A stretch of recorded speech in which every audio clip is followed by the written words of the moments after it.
The morning sun cast a golden glow over London as the city awakened to a day that would be etched in history forever. Westminster Abbey stood magnificent against the clear blue sky, its ancient stones seeming to hum with anticipation. People had been gathering since dawn, lining the streets with flags and banners, their faces bright with excitement. The air buzzed with conversations in dozens of languages as visitors from around the world claimed their spots along the procession route. Inside Kensington Palace, Princess Kate stood before a full-length mirror, her hands smoothing down the elegant cream-colored dress she had chosen for this momentous occasion. The fabric fell gracefully to her ankles, embroidered with delicate silver threads that caught the light with every movement. Her stylist worked carefully on her hair, pinning each strand into place while Kate's mind wandered to the significance of the day ahead. She had attended countless royal events over the years, but this one felt different. This was not just another ceremony. This was family. In the adjacent room, Prince William adjusted his military uniform, his fingers working through the familiar routine of fastening buttons and straightening medals. He could hear his children's voices echoing down the hallway, filled with the kind of uncontainable energy that only young ones possess on special days. George was practicing his posture, having been told repeatedly about the importance of proper deportment during the ceremony. Charlotte was singing softly to herself, a habit she had when excitement bubbled up inside her, and little Louis was asking a million questions, as he always did. William smiled at the sounds. Despite all the protocol and formality that came with being a member of the royal family, moments like these reminded him that they were, above all else, a family. He thought about his father, who would soon be crowned, and felt a mixture of pride and nostalgia. The weight of the crown was something William understood well, having been prepared for it his entire life. But watching his father step into this role brought a new perspective, a deeper appreciation for the responsibility that came with serving the nation. Kate emerged from her room, and William turned to look at her. Even after all these years, she still took his breath away. There was something about the way she carried herself, with grace and strength in equal measure, that made her perfect for this life they led together. She caught his eye and smiled, a small private smile that was just for him. In that moment, surrounded by the chaos of preparation and the magnitude of the day ahead, they shared a silent understanding. Whatever challenges came their way, they would face them together. The children were brought in for a final inspection. George stood tall in his smart suit, looking remarkably grown up for his age. His sandy hair had been neatly combed, though one stubborn lock refused to stay in place. Charlotte wore a pristine white dress with pale blue accents, her hair adorned with a delicate floral headband. She twirled once, making the skirt fan out around her, and looked up at her mother for approval. Louis, the youngest, fidgeted with his collar, his face scrunched up in mild discomfort at having to wear such formal attire. Kate knelt down to Louis's level, gently adjusting his collar to make it more comfortable. She whispered something in his ear that made him giggle, and the tension melted from his small shoulders. William watched this tender moment, his heart swelling with love for his family. These were the moments that mattered, he thought. Not the grand ceremonies or the public appearances, but these quiet instances of connection and care. A knock at the door signaled that it was time to leave. The royal protection officers stood ready, their faces professional and alert. The family gathered their things, took one last look in the mirrors, and prepared to step out into the world. As they walked through the palace corridors, staff members lined up to wish them well, their faces beaming with pride. Kate thanked each one personally, her warmth and genuine appreciation evident in every word. The convoy of cars waited in the courtyard, gleaming black vehicles that would transport them to Westminster Abbey. As they settled into their seats, the children pressed their faces against the windows, eager to see the crowds. William reached over and took Kate's hand, squeezing it gently. She squeezed back, and in that simple gesture, they drew strength from each other. The journey through London was like nothing they had ever experienced. The streets were packed with well-wishers, their cheers rising like waves as the cars passed. Union Jacks waved frantically in the air, and homemade signs proclaimed messages of love and support. George pointed out a group of children his age, their faces painted with the colors of the flag, jumping up and down with excitement. Charlotte waved enthusiastically at everyone she saw, her little hand moving back and forth with tireless energy. As Westminster Abbey came into view, its Gothic spires reaching toward the heavens. Kate felt a flutter in her stomach. This was where she had married William all those years ago, where their journey as a couple had been blessed before God and the nation. Returning here today, for another pivotal moment in their family's history, felt like coming full circle. She glanced at William and saw the same recognition in his eyes. This place held so many memories, so much meaning. The car slowed to a stop and they could hear the roar of the crowd outside. The protection officers opened the doors and one by one, the family stepped out onto the red carpet that led to the Abbey's entrance. The noise was overwhelming, a wall of sound that washed over them like a physical force. Cameras flashed from every direction, capturing every moment, every expression, every detail of their arrival. William and Kate walked hand in hand, with the children arranged around them. George walked beside his father, mimicking his upright posture and measured steps. Charlotte held her mother's hand, her eyes wide as she took in the spectacle around them. Louis walked between his siblings, occasionally looking back at his parents for reassurance. Together they made their way toward the ancient doors of the Abbey where history waited to be made. The interior of Westminster Abbey was breathtaking. Centuries of history seemed to breathe from every stone, every archway, every stained glass window that filtered colored light onto the assembled guests. The scent of flowers filled the air, elaborate arrangements that had taken florists days to perfect. White roses, lilies, and orchids adorned every available surface, their beauty a testament to the care and attention that had gone into preparing for this day. As William and Kate entered with their children, heads turned. Dignitaries from around the world, members of Parliament, military leaders, and countless other distinguished guests filled the pews. Everyone wanted a glimpse of the young family that represented the future of the monarchy. Kate felt the weight of their gazes but kept her composure, her training and years of experience allowing her to move with confidence despite the intense scrutiny. They were escorted to their seats near the front of the Abbey, close to where the coronation ceremony would take place. George sat between his parents while Charlotte and Louis were positioned on either side of the family group. Kate leaned down to whisper reminders to the children about sitting still and being respectful during the ceremony. Charlotte nodded solemnly, understanding the importance of the occasion. Louis looked less certain but promised to try his best. The Abbey continued to fill with guests, each arrival announced with subtle fanfare. Kate recognized faces from around the world, leaders and royals she had met at various state functions over the years. She exchanged warm smiles with several of them, these small acknowledgments serving as silent greetings across the crowded space. William spoke quietly with George, pointing out various elements of the Abbey's architecture and explaining their significance. The boy listened intently, his young mind absorbing information like a sponge. Music began to swell through the Abbey, the magnificent organ filling the space with rich, powerful notes. A choir dressed in pristine white robes stood ready to sing. Their voices, when they joined the organ, created a sound so beautiful it brought tears to many eyes.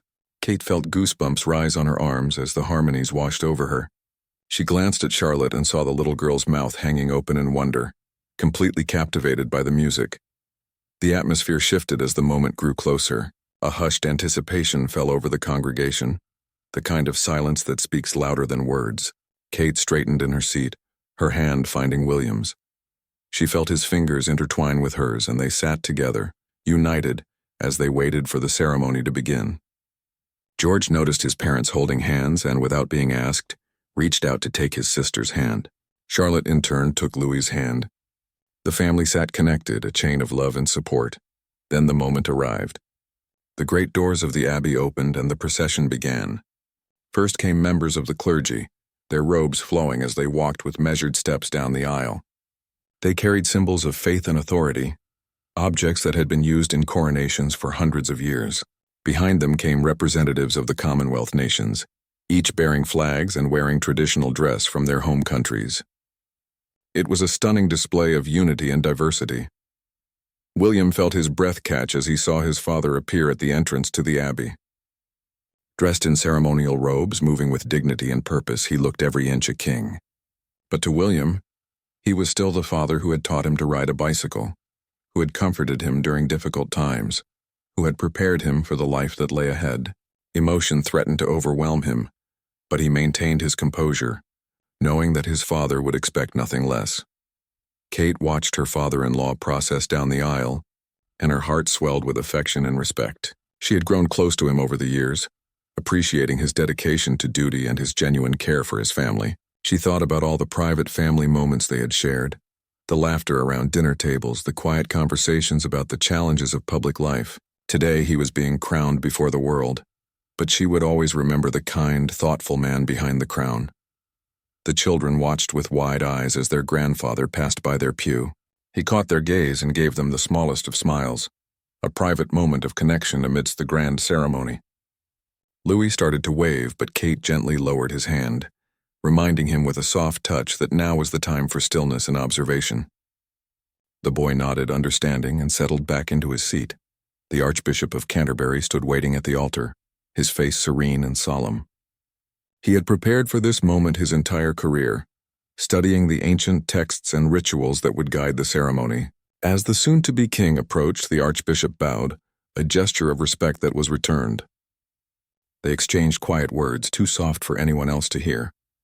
Before taking their positions for the ceremony to begin, Kate noticed how the light streaming through the stained glass windows seemed to shift, creating patterns on the stone floor that moved like living things. She wondered if this was how previous generations had experienced their coronations, sitting in the same space, watching light and shadow dance while history unfolded before them. The continuity of it all was both humbling and inspiring. They were part of something much larger than themselves, a tradition that stretched back through the centuries. William squeezed her hand again, and she realized he was feeling the same weight of history. They looked at each other, and in that glance they shared the understanding that one day, this would be them. One day William would walk down this aisle to be crowned, and she would sit beside him as queen consort.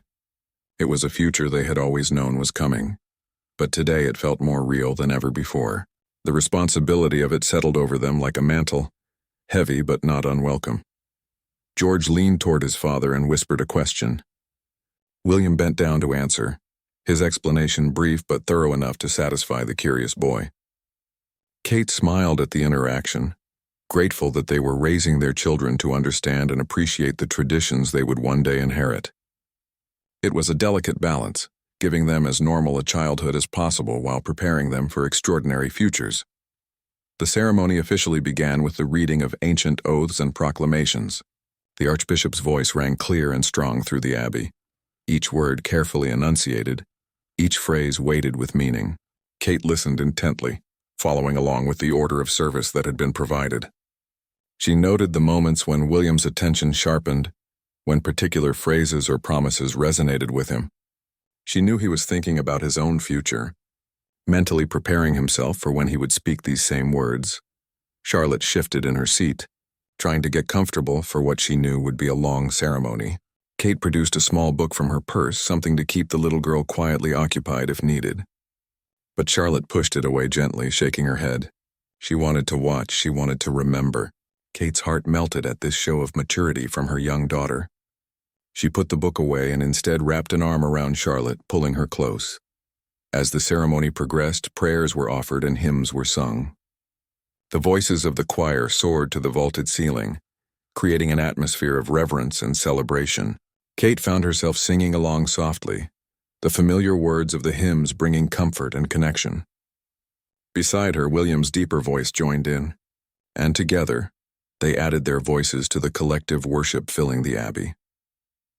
The moment for the actual crowning was approaching, and the tension in the air became almost palpable. This was what everyone had come to witness, the culmination of centuries of tradition. Kate felt her pulse quicken with anticipation. The crown jewels were brought forward on velvet cushions, carried by officials who moved with careful, deliberate steps. Each piece gleamed under the abbey's lights, precious stones catching and reflecting brilliance in every direction. Kate had seen these treasures before during private viewings at the Tower of London, but seeing them here about to be used in their intended purpose gave them new meaning. These were not just valuable objects. They were symbols of duty, service, and the sacred trust between monarch and nation. William watched as the orb and scepter were presented. He had held these items himself during rehearsals for his own future coronation, feeling their weight both physical and symbolic. Now watching his father receive them, he understood on a deeper level what they represented. The orb, with its cross mounted on top, symbolized the Christian world under Christ's dominion. The scepter represented the temporal power of the monarch. Together, they embodied the dual nature of royal responsibility, both spiritual and earthly. The archbishop lifted the crown, holding it high for all to see. A collective intake of breath swept through the abbey.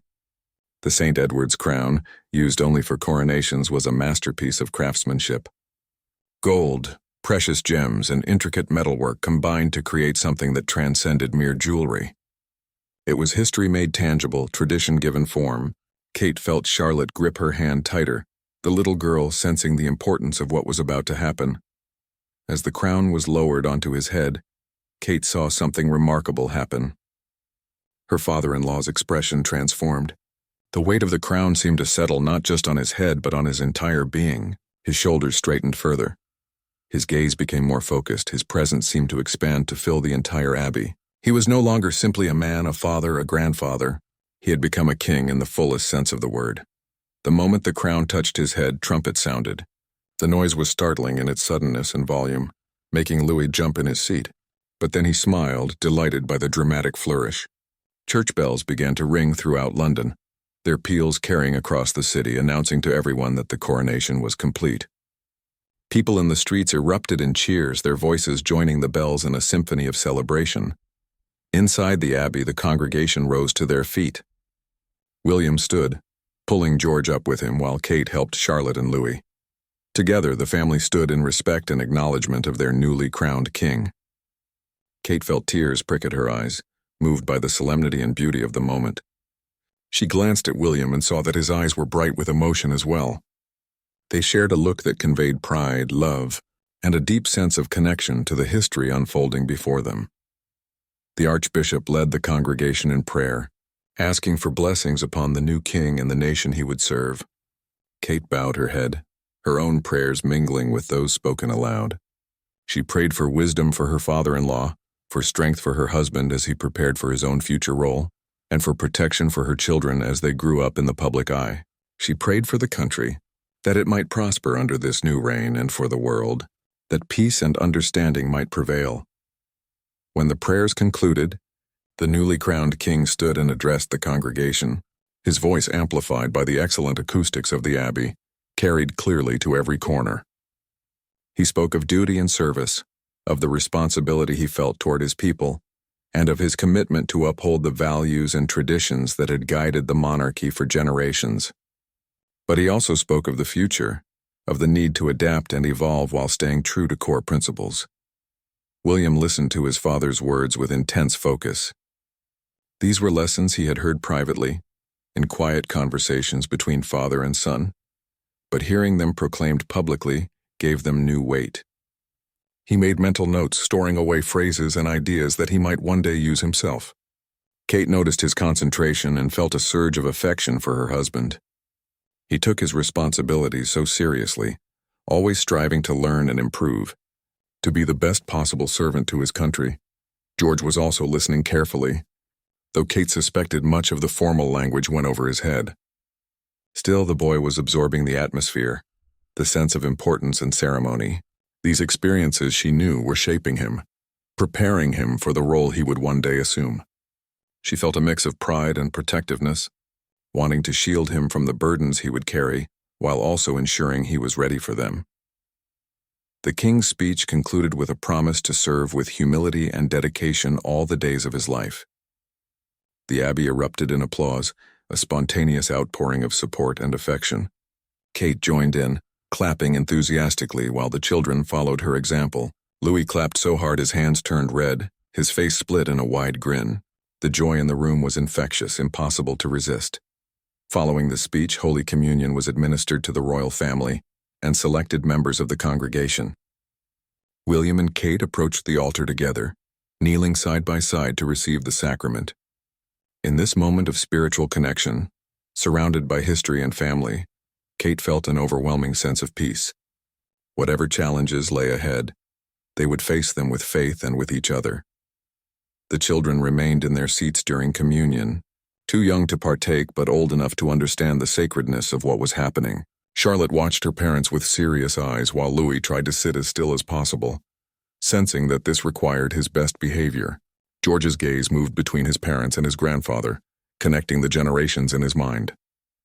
As William and Kate returned to their seats, the ceremony moved into its final phases. More hymns were sung, more prayers offered. The crown, orb, and scepter gleamed in the light, constant reminders of the transformation that had taken place.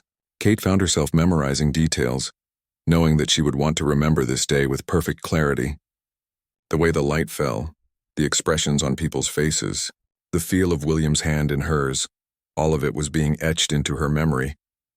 The recessional began, the newly crowned king leading the procession out of the abbey. As he passed his family's pew, he paused briefly. His eyes met William's, and something unspoken passed between father and son. A promise, perhaps, or an acknowledgement of the journey they were both on. Then his gaze moved to Kate, and she saw gratitude and affection in his expression. Finally, he looked at his grandchildren, and his formal demeanor softened into something more personal, a grandfather's love shining through the regal bearing. After the king passed, other members of the royal family followed in order of precedence. Kate recognized aunts, uncles, cousins, each playing their part in this grand pageant. The extended family was large and complex, with its own internal dynamics and relationships, but today they were united in support of their newly crowned head. When it was finally time for William and Kate to join the procession with their children, they stood and arranged themselves. George took his position beside his father, standing tall and proud. Charlotte walked next to her mother, her steps careful and measured. Louis was placed between his siblings, where he could be gently guided if necessary. Together, the family of 5 began their walk down the aisle. The journey back through the abbey felt different from their entrance. Now they were not just arriving for a ceremony. They were departing from a moment that had changed everything. Kate felt the weight of history on her shoulders, the knowledge that this day would be remembered and studied for generations to come. She walked with grace and dignity, acutely aware of the cameras capturing every moment. As they approached the abbey doors, Kate could hear the roar of the crowd outside. The noise grew louder with each step, building to a crescendo as they emerged into the daylight. The sight that greeted them was overwhelming. Thousands upon thousands of people packed the streets, their faces turned toward the abbey, their voices raised in celebration. Flags waved, cameras flashed, and the energy of the crowd was almost physical in its intensity. The sunshine felt warm on Kate's face as she stepped out of the abbey's cool interior. The contrast between the hushed reverence inside and the jubilant chaos outside was striking. She paused at the top of the steps, taking a moment to absorb the scene before her. This was the Britain she had come to know and love, a nation capable of coming together in moments of significance, setting aside differences to celebrate shared heritage and hope for the future. William stood beside her, his hand at the small of her back, a gesture of support and connection. The children clustered around them, their eyes wide as they took in the massive crowd. Security personnel formed a protective barrier, but they were unobtrusive, allowing the family to have their moment with the people. Kate began to wave, her movements fluid and practiced, and the crowd's cheers intensified in response. George, remembering his lessons on public engagement, also began to wave. His movements were a bit stiff, self-conscious in the way of children who are trying very hard to do things correctly. But the crowd loved it, their cheers growing even louder. Charlotte needed no encouragement. She waved enthusiastically, her whole arm moving back and forth, her face beaming with genuine delight at the attention and celebration. Louis, however, was momentarily overwhelmed. The noise, the crowd, the cameras, all of it was too much. His little face crumpled, and he pressed himself against his mother's leg, seeking comfort and security. Kate immediately knelt down, bringing herself to his level. She spoke softly to him, words that no one else could hear, her hand gently rubbing his back. Whatever she said worked. After a moment, Louis nodded, took a deep breath, and managed a small wave at the crowd. The family made their way down the steps toward the waiting carriages. These were not modern vehicles, but traditional horse-drawn carriages, elaborately decorated and maintained for just such occasions. The horses, magnificent animals groomed to perfection, stood patiently in their harnesses. Their handlers kept them calm despite the noise and excitement swirling around them. As they approached their designated carriage, Kate took a moment to appreciate its beauty. Gold leaf adorned the exterior, and the interior was upholstered in rich velvet. It was like something from a fairy tale, and she saw Charlotte's eyes light up at the sight of it. The little girl was probably imagining herself as a princess from one of her storybooks, which Kate reflected with amusement, was not far from the truth. William helped each of the children into the carriage before handing Kate up the steps. His touch was gentle but firm, and she appreciated the small courtesy. Once everyone was settled, William climbed in and took his seat beside Kate. The children arranged themselves on the opposite bench, their legs dangling above the floor, too short to reach the ground properly. The carriage lurched slightly as it began to move, and Louis grabbed onto the edge of his seat with both hands, his eyes wide. But as they settled into a steady pace, he relaxed, even beginning to enjoy the gentle swaying motion. The route through London had been carefully planned to allow maximum visibility for the crowds while ensuring security. They would travel past some of the city's most iconic landmarks, a journey that would take nearly an hour. The crowds lining the streets were extraordinary. People of all ages, from infants in strollers to elderly folks seated in folding chairs, had come out to be part of this historic day. Many had been waiting for hours, some overnight, to secure their spots along the route. They held handmade signs, wore patriotic clothing, and waved flags with tireless enthusiasm. Kate tried to make eye contact with as many people as possible, wanting them to feel seen and acknowledged. William pointed out various landmarks to the children as they passed. He showed them the historic buildings, explained their significance, and told stories about events that had taken place there. George listened with rapt attention, asking thoughtful questions that displayed his growing understanding of his heritage. Charlotte was more interested in the people, waving and smiling at every face she could see. Louis alternated between watching the crowds and playing with a small toy he had smuggled into his pocket. At one point, they passed a group of school children who had been given special permission to attend the coronation. The children were wearing matching uniforms and holding a banner they had clearly made themselves. When they saw the carriage approaching, they began to cheer and jump up and down with excitement. Charlotte was delighted by children her own age and waved at them with particular enthusiasm. One little girl in the group burst into tears of joy, overcome by the experience of seeing the royal family so close. Kate felt her heart squeeze at the sight. She remembered being young and dreaming about fairy tales and royal families.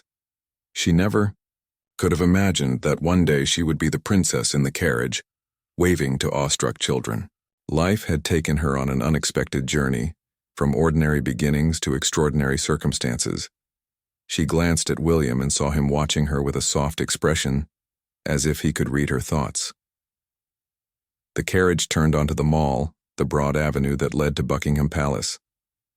This section of the route was particularly crowded, with people packed shoulder to shoulder as far as the eye could see. The noise level was incredible, a constant roar of cheers and celebration. The children were energized by the atmosphere, even Louis overcoming his earlier shyness to join in the waving. Kate noticed groups of tourists among the British citizens, people from all over the world who had traveled to London for this event. She saw faces of different colors and heard snippets of various languages as the carriage passed. It was a reminder that the British monarchy, for better or worse, held fascination for people globally. The responsibility of representing not just their nation but a symbol recognized worldwide was humbling. As they drew closer to the palace, Kate could see the gates ahead, adorned with additional decorations for the occasion. The guards stood at attention in their distinctive red uniforms and tall bearskin hats. They did not move or acknowledge the passing carriage, their discipline absolute. George was fascinated by them, studying their stillness with a mixture of admiration and curiosity. The carriage passed through the gates and into the palace courtyard. The noise of the crowd diminished slightly, though it was still audible even within the palace grounds. Staff members stood ready to assist them as the carriage came to a stop. William exited first, then turned to help Kate and the children descend. His hands were steady and sure, and Kate felt grateful for his calm presence. He had always been her anchor, the person who kept her grounded when the pressures of royal life threatened to overwhelm. They entered the palace through a private entrance, away from the public areas. The coolness of the interior was a relief after the warmth of the sun and the press of the crowds. Kate took a moment to smooth down her dress and check that the children were presentable. They had a few minutes of relative privacy before the next phase of the day's events would begin. A palace aide approached with refreshments, cool drinks, and small snacks. The children fell upon these gratefully, the excitement of the day having given them all healthy appetites. Kate accepted a glass of water, sipping it slowly as she felt the tension begin to drain from her shoulders. William stood by a window looking out at the crowd still gathered outside the palace gates, his expression thoughtful. Charlotte came to stand beside her mother, leaning against her side in a gesture of affection and fatigue. Kate wrapped an arm around her daughter, pressing a kiss to the top of her head. The little girl smelled of the lavender shampoo they had used that morning, a familiar scent that was comforting amid all the pageantry and formality. These small, ordinary moments of motherhood were precious to Kate, anchors of normalcy in their extraordinary lives. George approached his father at the window, standing beside him in unconscious imitation of William's posture. The resemblance between father and son was striking, not just in physical appearance but in mannerisms and bearing. William pointed at something in the crowd, and George followed his gaze, nodding at whatever observation his father was making. Kate watched them with a mixture of love and melancholy, seeing how quickly her eldest was growing up. Louis, having consumed his snack with remarkable speed, was getting restless. He began to explore the room, touching various objects with curious fingers until Kate gently redirected him. She understood his need to move and burn off energy, but this was not the time or place for such freedom. Soon they would need to appear on the palace balcony, a tradition that the public expected and anticipated. The palace officials began to gather the extended royal family for the balcony appearance. This was one of the most photographed and anticipated moments of any major royal event. The public waited eagerly outside, their eyes trained on the famous balcony where generations of royals had appeared during moments of celebration and significance. Kate felt a flutter of nerves, as she always did before these very public displays, but years of experience had taught her to channel that nervous energy into poise and presence. William helped organize the children, making sure their clothing was straightened and their hair neat. George needed his collar adjusted. Charlotte had a smudge on her cheek that Kate gently wiped away with a tissue, and Louis required a complete once-over to ensure he was presentable. The little boy had a remarkable talent for becoming disheveled within minutes of being tidied, a fact that made Kate smile even as she fussed over him. The newly crowned king arrived, still wearing his ceremonial robes and crown, though some of the heavier elements had been removed for comfort. He looked tired but happy, the weight of the ceremony behind him, the celebration ahead. He greeted his grandchildren warmly, bending down despite the formal attire to accept their hugs and kisses. Kate saw the way his face softened when he looked at them, the monarch giving way to the grandfather, if only for a moment. He spoke briefly with William, their heads close together in private conversation. Kate could not hear what they were saying, but she saw the emotion on both their faces, the understanding passing between them. This was a moment of transition, a passing of the torch in a sense, even though William's own coronation lay years in the future. The father was showing the son what it meant to wear the crown, to carry the burden of monarchy with grace and dignity. The doors to the balcony were opened, and the noise from outside immediately swelled. It was like opening a floodgate, the sound of thousands of voices pouring in. Kate took a deep breath, squared her shoulders, and prepared to step out into the public eye. William offered her his arm, and she took it gratefully, drawing strength from his steady presence. Together they would face whatever came, just as they always had. The royal family filed onto the balcony in order of precedence. The newly crowned king and queen consort took the central position, with other family members arranging themselves on either side. William and Kate positioned themselves with the children, ensuring they had a clear view and would be visible to the crowds. The moment they appeared, the noise level increased exponentially. It was overwhelming, a physical wall of sound that seemed to press against them. Kate raised her hand to wave, and the crowd responded with even more enthusiasm. Beside her, William was also waving, his smile genuine and warm. The children, remembering their instructions, began to wave as well. Charlotte was in her element, beaming at the crowds with unabashed joy. George maintained a more serious demeanor, conscious of his role and responsibility. Louis started strong but was quickly distracted by something he saw in the sky, his attention wandering as only a young child's can. The view from the balcony was spectacular. The mall stretched out before them, packed with people as far as the eye could see. Red, white, and blue dominated the color scheme, Union Jacks waving in a sea of patriotic fervor. Kate could see families, couples, groups of friends, all united in this moment of celebration. She was struck by the diversity of the crowd, people of all backgrounds and beliefs coming together to mark this historic occasion. An official photographer was capturing the moment, and Kate was conscious of the need to maintain appropriate expressions and posture. But she also wanted to be present, to truly experience this rather than just performing for the cameras. It was a delicate balance, one she had learned to strike over years of public life. She smiled at the crowd, waved, but also took moments to simply observe and absorb the atmosphere. William leaned over to say something to her, his voice barely audible over the noise. She turned her head slightly to hear him better, and he repeated his observation about the size of the crowd, noting it was even larger than expected. Kate nodded in agreement, squeezing his arm affectionately. These small exchanges, invisible to most observers, were the private moments that sustained them through the public spectacle. The military band stationed below began to play, their music adding another layer to the cacophony. The stirring notes of patriotic songs filled the air, and Kate could see some members of the crowd singing along. The bandsmen, in their formal uniforms, played with precision and passion, their contribution to the celebration every bit as important as the royal presence on the balcony. Charlotte tugged on her mother's dress, pointing excitedly at something in the crowd. Kate followed her daughter's gaze and saw a group of children waving a banner with Charlotte's name on it. The princess was delighted by this personal recognition, waving specifically at that group with renewed enthusiasm. Kate's heart warmed at her daughter's unself-conscious joy. Despite all the protocol and formality, Charlotte remained a child at heart, capable of pure, simple happiness. George, standing beside his grandfather, was observing everything with serious attention.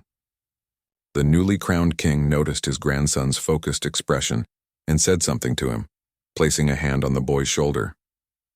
George looked up at his grandfather and nodded, a small smile crossing his face. Kate felt a lump form in her throat at the sight.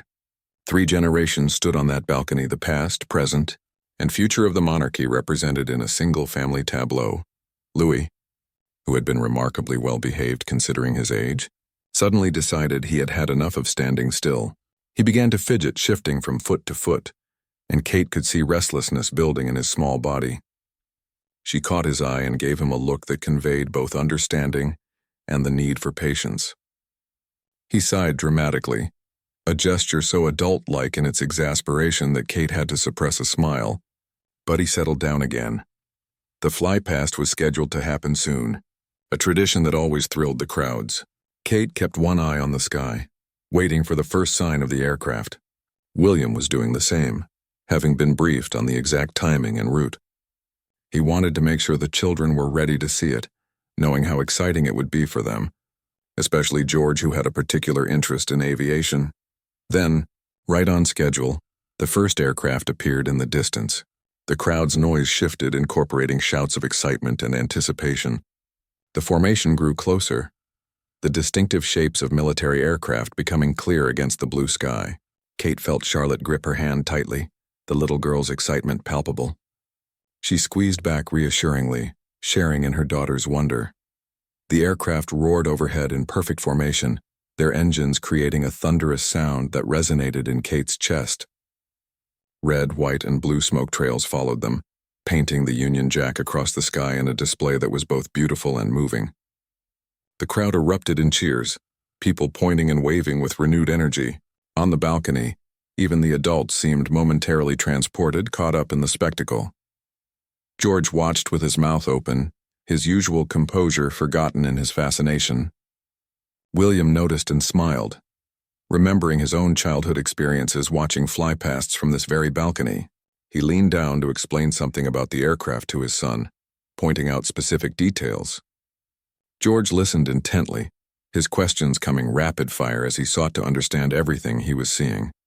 Charlotte jumped up and down, clapping her hands together in delight. Kate steadied her gently, mindful of the balcony's edge and the need for safety. But she did not want to dampen her daughter's enthusiasm. These were the moments of childhood magic that she wanted her children to experience fully, crown or no crown. Louis was also captivated, his earlier restlessness forgotten as he stared upward at the sky. As the last of the aircraft disappeared into the distance, their smoke trails slowly dissipating, the royal family continued to wave at the crowds, but Kate sensed that the main event was concluding. They would remain on the balcony for a few more minutes, allowing the photographers to get their shots and the public to feel satisfied with the display, but soon they would retreat back into the palace. The newly crowned king raised both hands in a final wave, and the crowd responded with a sustained cheer that seemed to shake the very foundations of the palace.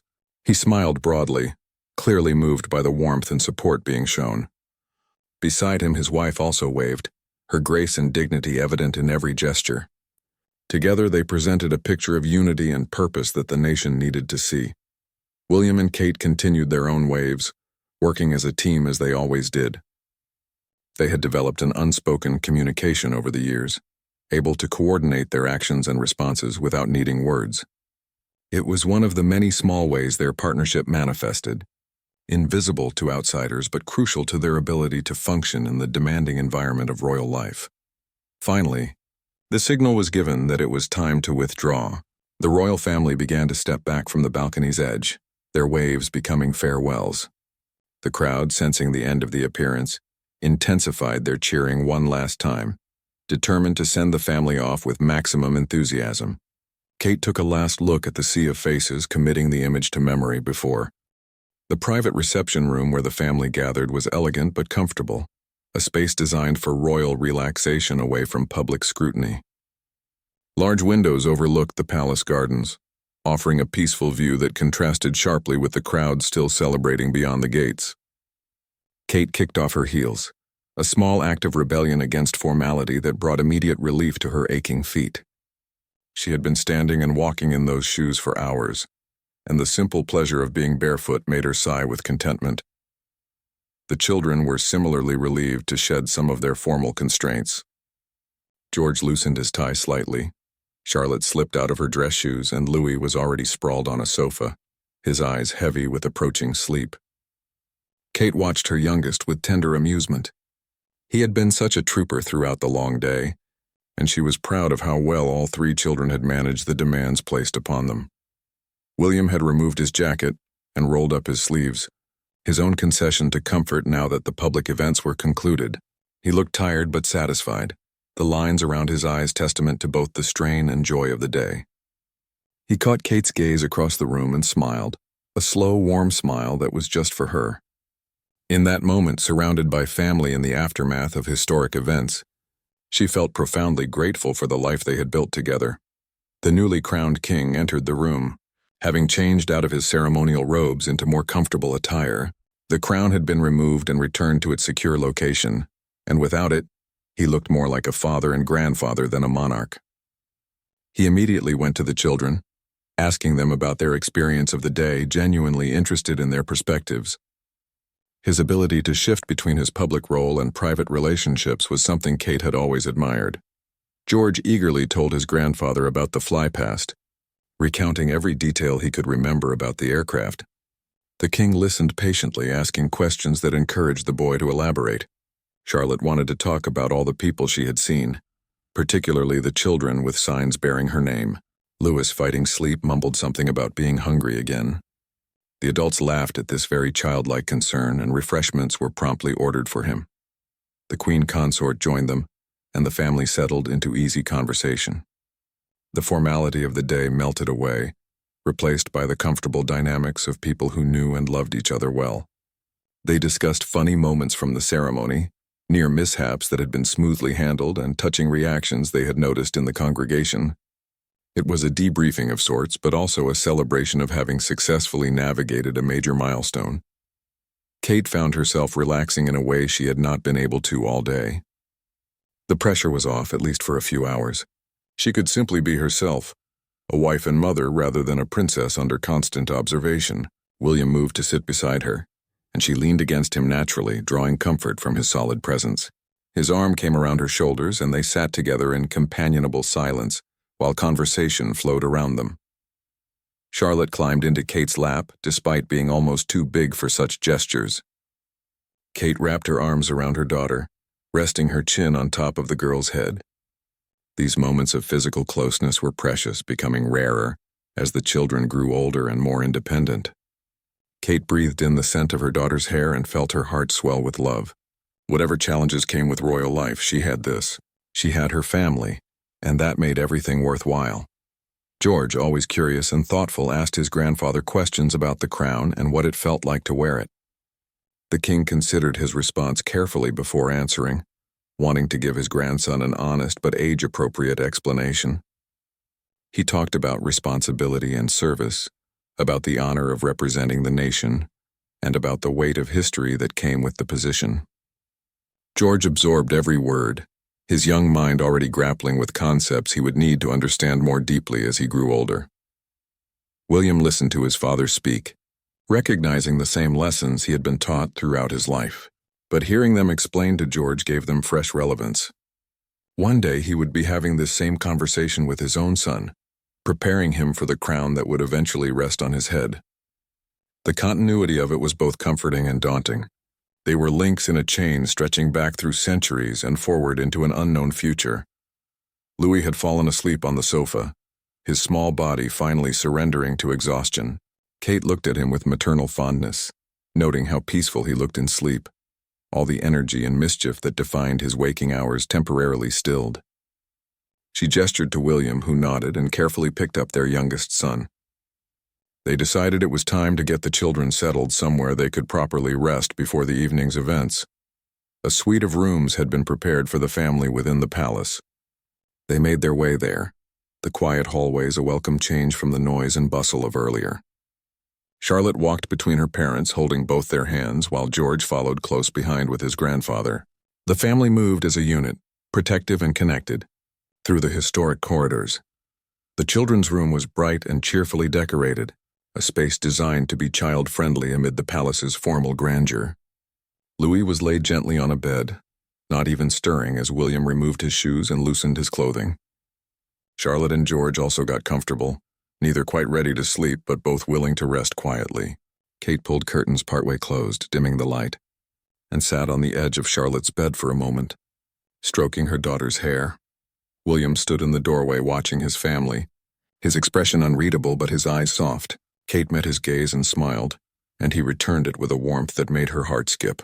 After ensuring the children were settled with staff nearby to watch over them, William and Kate retreated to their own adjacent room. The door closed behind them, and for the first time that day they were truly alone. Kate collapsed onto the bed with a groan of relief, spreading her arms wide. William chuckled at her lack of decorum, so different from the poised princess the public saw. This was the Kate he knew best, the one who could be silly and relaxed, who did not always have to maintain perfect composure. He joined her on the bed, and they lay side by side, staring at the ornate ceiling. They talked quietly about the day, sharing observations and feelings they had not been able to express in public. Kate admitted to moments of nervousness, times when she had worried about the children's behavior or her own performance. William reassured her, pointing out how well everything had gone, how proud he was of her and their children.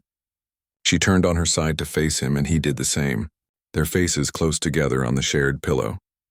In the privacy of that moment, away from cameras and crowds and expectations, they were just two people who loved each other. William reached out to tuck a strand of hair behind Kate's ear, his fingers lingering against her cheek. She closed her eyes at the gentle touch, feeling the tension of the day finally release its grip on her body. They did not need words. After so many years together, they could communicate volumes in silence. The alarm on William's phone eventually reminded them that they needed to prepare for the evening's state banquet. With reluctant sighs, they rose from the bed and began the process of getting ready for round 2 of the day's festivities. Kate disappeared into the bathroom to freshen up her makeup and hair, while William changed into evening formal wear. The brief respite had been wonderful, but duty called once more. The state banquet was held in the palace's most magnificent dining room, a space that had witnessed countless historic meals and diplomatic gatherings. Crystal chandeliers hung from the ceiling, their lights reflected in gleaming silverware and fine china. The long tables were set with meticulous attention to detail, each place setting a work of art in itself. Floral arrangements added color and fragrance, their beauty complementing rather than overwhelming the room's elegant decor. Kate entered wearing a stunning evening gown that shimmered under the lights. The dress was a deep blue, chosen to complement the formal decorations and her own coloring. A tiara rested on her carefully styled hair, its diamonds catching the light with every movement. She felt transformed once again, the princess rather than simply the mother and wife. William, resplendent in white tie and tails, offered her his arm with a slight bow that was both formal and playfully affectionate.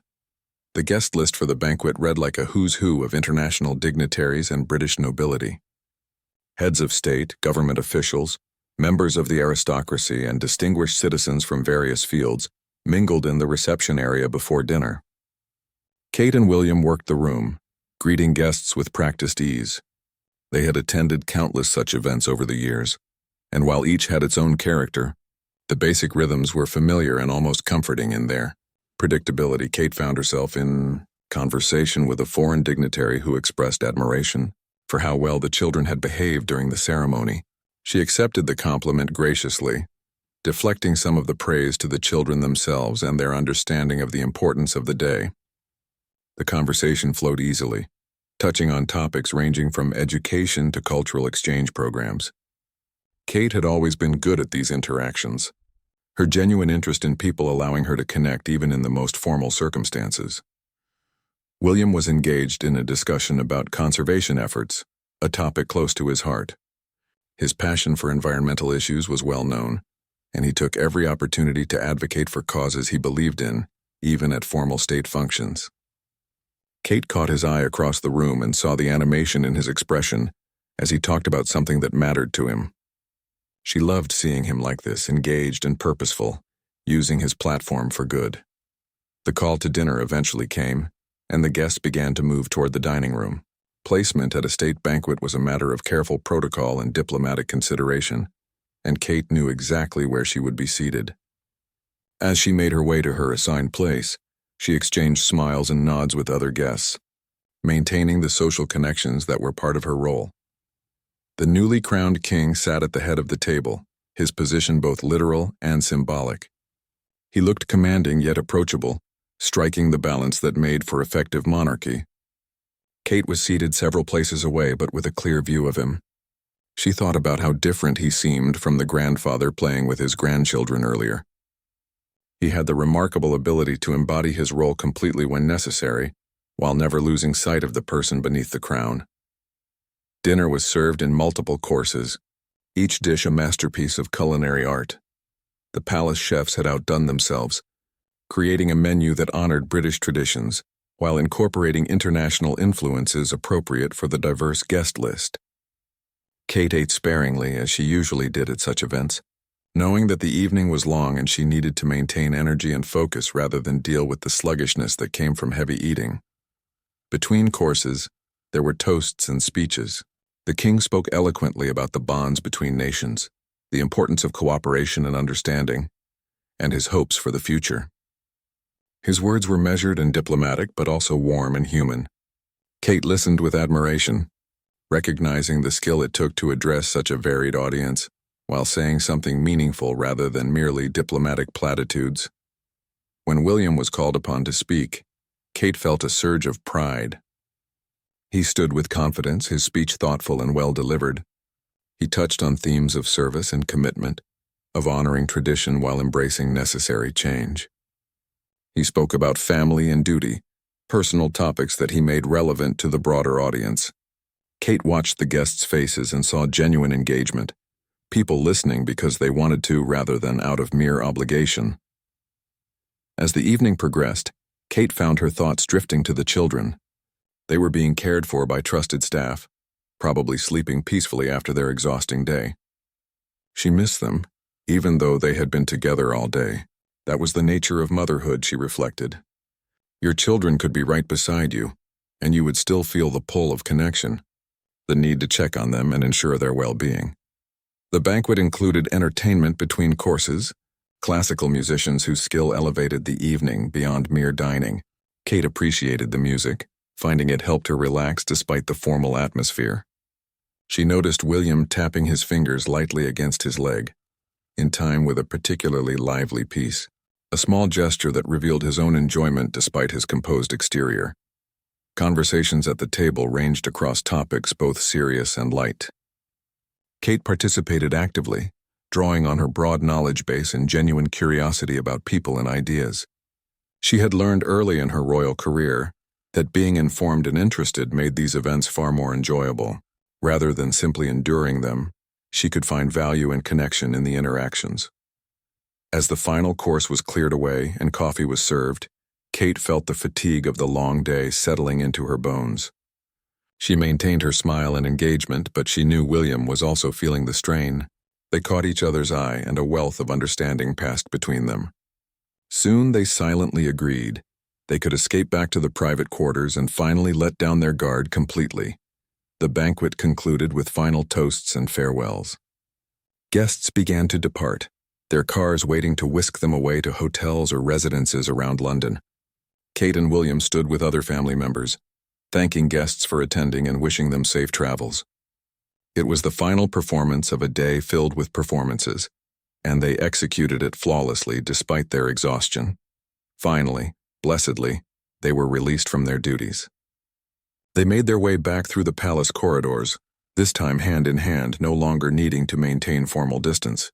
The click of Kate's heels on the marble floors echoed in the quiet spaces, a reminder of how empty the palace felt when not filled with guests and ceremony. It was peaceful, this quiet, and Kate savored it. They checked on the children first, as parents always do. All three were sound asleep, Louis snoring softly, Charlotte clutching a stuffed animal, George sprawled across his bed in the careless way of children. Kate adjusted blankets and brushed hair from foreheads, these small acts of love that needed no audience.